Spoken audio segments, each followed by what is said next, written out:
Good morning, good afternoon, good evening, wherever you're watching this from. This is my Formula 1 Singapore Formula 3 predictions. 7 more races remaining in this 2025 Formula 1 season. And yeah, it's slightly hot enough, isn't it? It's slightly hot enough. Both McLaren drivers now starting to look over the shoulders once again at Max Verstappen. Or is Max Verstappen just left there a bit far too yet? He is 69 points behind the race leader, the Champions League leader, Oscar Piastri, 44 points behind Lando Norris. So I think Lando Norris is more taxable, definitely, than Oscar Piastri. Everyone knows my thoughts on Lando Norris. Just don't think he has the mentality, if I'm being honest with you. I just feel he's left there a bit too to try and tax Piastri, in my opinion, who I do think, by the way, despite a bad weekend for Oscar Piastri, I still think he still ends up winning. He will end up winning the title still, in my opinion. On yet, the two McLaren start taking points of each other, and all of a sudden, it's streaky bum time, isn't it? If Max Verstappen can win as many races as possible, which is what Max Verstappen needs to do to win the title now, he does actually need to win as many races as possible while the two McLarens that points taken off them. But enough of that. Let's get straight into the Singapore Formula 3 predictions then. Obviously, the UK schedule on Friday, 3rd of October, 10:30 to 11:30 in the morning. This is all UK schedule. Same day, practice 2 p.m. to 3 p.m. Then on the Saturday, 4th of October, 10:30 to 11:30 for practice 3. For qualifying on the same day, 2 p.m. to 3 p.m. And for the race, it is 1 p.m. race start.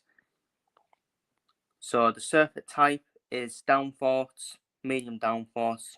Circuit length 4.928 meters. First Grand Prix 2008.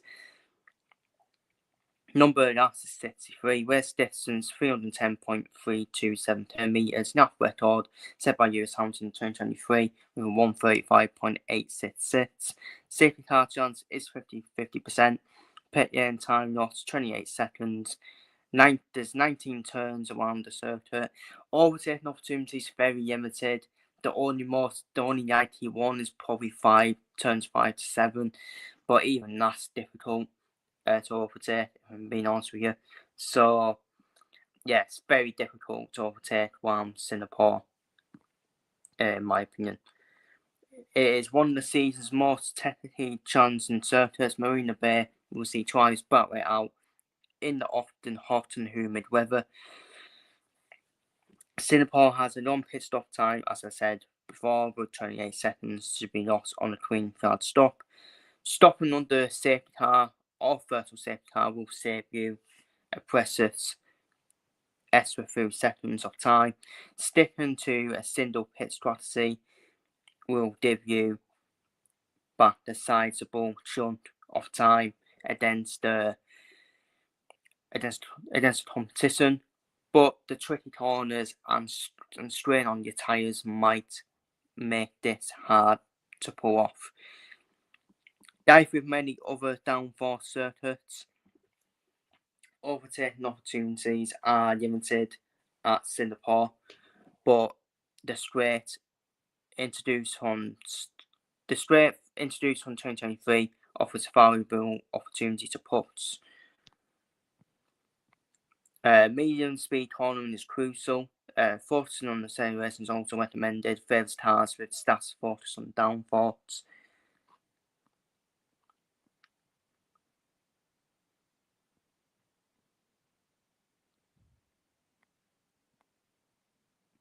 Tight corners and a twist and punching layout, the Singapore Formula 3 is a challenging night race through the streets of downtown Singapore.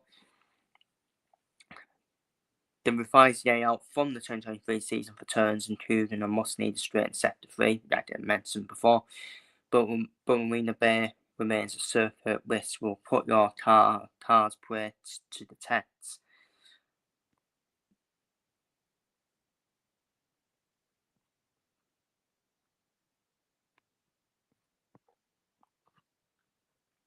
And I think that is it. Yeah, I think that is it. So in terms of my predictions then, in terms of my predictions for the Singapore 1-3 next weekend, pole position, I've done for Max Verstappen. And for the top 10, for the point scorers in the race, I've done for Max Verstappen to win the race, Russell in second, Leclerc in third, Anthony in fourth, Piastri in fifth, Norris in sixth, Tsunoda seventh, Sainz in eighth, Lawson in ninth, and Hadjar 10th. I don't think it's going to be much different from Baku, if I'm being honest with you, in terms of the race finishers in Baku. Obviously, I've missed out Lewis Hamilton. I just started feeling Hamilton will make a mistake again and might cost in the race in Singapore. And the medium speed corners do suit the eyes of Kimi Antonelli. The only problem for Kimi Antonelli is it's just that final sector, isn't it? Where it's very quick in the final turn around Singapore. And Kimi Antonelli, as we saw this season, has struggled around very quick turns. But I think Kimi Antonelli, I do think Kimi Antonelli will do well around this circuit. I think Russell will do well. I think Max Verstappen will certainly do well. Even though he hasn't won in Singapore, Max Verstappen. But let's be real, Max Verstappen didn't like Baku and he still ended up winning. This shows how good Max Verstappen is and why he's levels above everyone else on this grid. I think the McLarens will struggle. I know Lando Norris did well around Singapore last year. The McLarens obviously have the most dominant car, so they should be quick round here. But I think Ferrari, Mercedes, and Red Bull do have a bit of an advantage here around Singapore. I know Lando Norris did well last year, but that's recency bias, isn't it? Let's be real. It has changed since then. Lando Norris, mentality-wise, in this title race, mentality-wise, he is feeling it. Let's be real. I think also Piastri won't feel any pressure, but again, I don't think Piastri will do too well around here. But the main thing for Piastri is just to finish above Lando Norris. But if Max Verstappen was to win this Grand Prix, and if it ends like this, and all of a sudden it is way streaky bum time, isn't it? For the two McLarens. And then that makes it 3 wins in a row for Max Verstappen, as he just piled the pressure on the two McLaren drivers in this title race. As he just himself, I think Charles Leclerc should do well round here. There's no excuses for Ferrari not to do well round here. They do love a street circuit, but they didn't do well round Baku. I think I put that down to the drivers personally. But I think Charles Leclerc should do well in qualifying. I think Charles Leclerc does qualify on the front row, but I think Max Verstappen will eat him alive in terms of the first corner, and then we'll see the same old Ferrari antics then in the race, where we see George Russell thrive. We always see George Russell thrive in the race as well. So yeah, I don't really see it being much different from Baku, to be honest with you. I think obviously it's not going to be the same as Baku in terms of the tight walls. They should be able not to make mistakes like Baku. They should be able to be more yes mistakes around Singapore. But obviously there still will be mistakes. I still think there will be a safety car to come out around Singapore, as it is challenging for all the drivers. But yeah, I don't really see it being much different to the race we saw at Baku, really. Obviously, I do think the podium will change. I don't really expect to see Carlos Sainz on the podium then. You do expect to see the more quicker cars on the podium. And but I think Max Verstappen's going to do well again. I know people say, oh, it's going to be difficult for Max Verstappen around Singapore, as he has struggled around here. But then, I'm not being funny. The thing is, Max Verstappen struggled in Baku as well, and he ended up winning Baku. he's getting better and better, Max Verstappen. I know that sounds stupid for a 4-time world champion. It's even more stereo how much better he is getting. And not having the quickest car this season and still winning races. This tells you everything. And it tells you the difference between Max Verstappen and the two McLaren drivers. Put Piastri and Norris in that Red Bull for this season, they don't win a race. Simple as that. Maybe Piastri might win a race, I see. Maybe Piastri would win a race in that Red Bull. Lando Norris definitely wouldn't.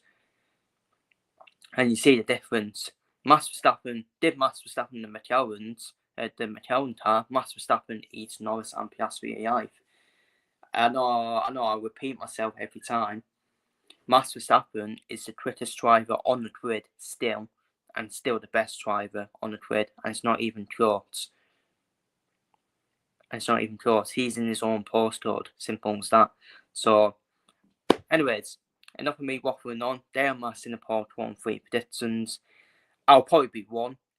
We'll probably see McLaren 1-2. But they should be doing that for Pete's sake with the car they've got.